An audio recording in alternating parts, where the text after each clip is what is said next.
This video is to go over the elbow model right here, which is rotatable. But I first want to go over the control since I'm going to be entering full screen. Plus, we'll play it to rotate it. And stop, obviously stops it. This rotates it one way, this rotates it another way. And you can go back and forth by just grabbing it and rotating it like so. You'll notice the pluses appearing periodically.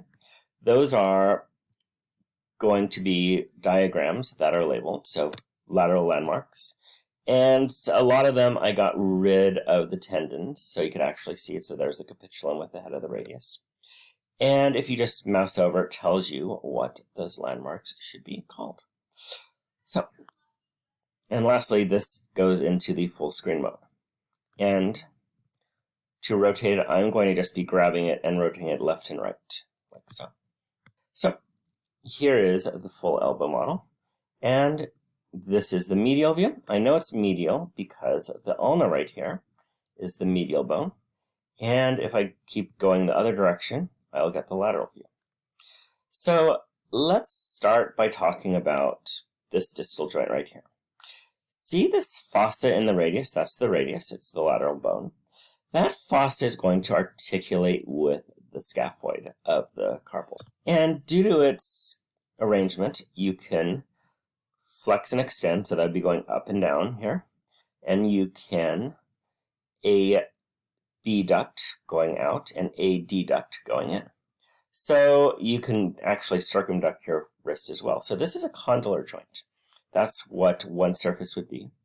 Now, if we go a little bit to the side, we have this rounded head of the ulna going into the ulnar notch of the radius. The radius can actually pivot around the head right here. And you can actually feel that, grab your wrist and rotate, actually supinate and pronate your wrist.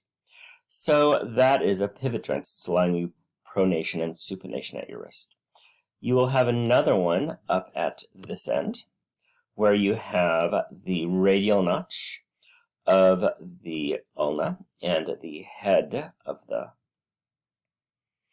radius, forming another pivot joint. And again, it allows for supination and pronation.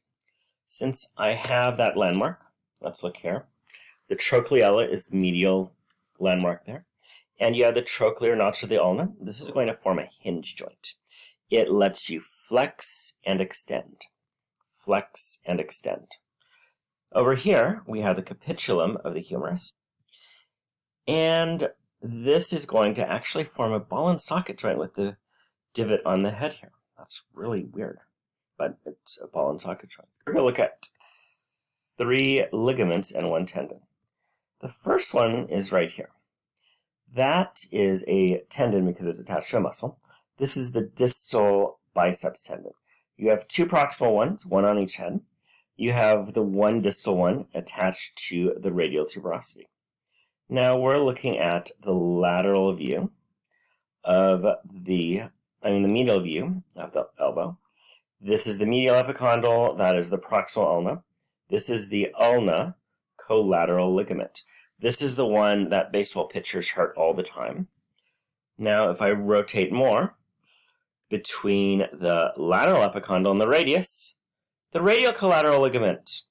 And then my favorite ligament, starting here, it's going up and around.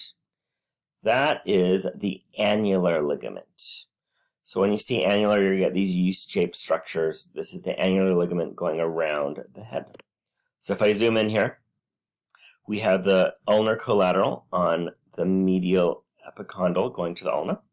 We have the distal biceps tendon. We have the radial collateral ligament here.